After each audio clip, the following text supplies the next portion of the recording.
এভাবে বানালে চিকেন দম বিরিয়ানি হবে একদম হোটেল স্টাইলে।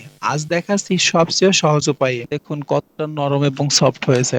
দেখলেই জিভে জল চলে আসছে না? এই বিরিয়ানি বানাতে লাগবে বাসমতি চাল, মুরগির মাংস, টক দই, বেরেস্তা, আলু এবং কিছু সাধারণ গরম মসলা।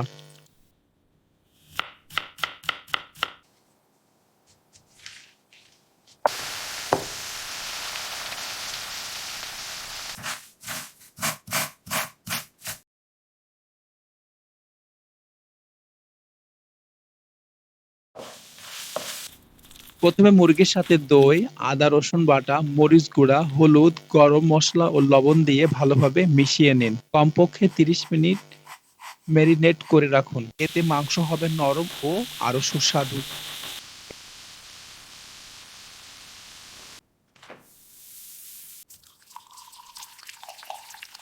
এবার ফুটন্ত পানিতে দারুচিনি, এলাচ এবং তেজপাতা দিয়ে চাল ৭০% সিদ্ধ করে নিতে হবে। মনে রাখতে হবে বেশি সিদ্ধ করা যাবে না।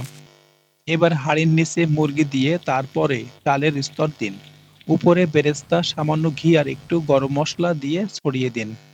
ঢাকনা ভালোভাবে সিল করে কম আঁচে ২০ মিনিট রেখে দিন। এই সময় আসল স্বাদ তৈরি হবে।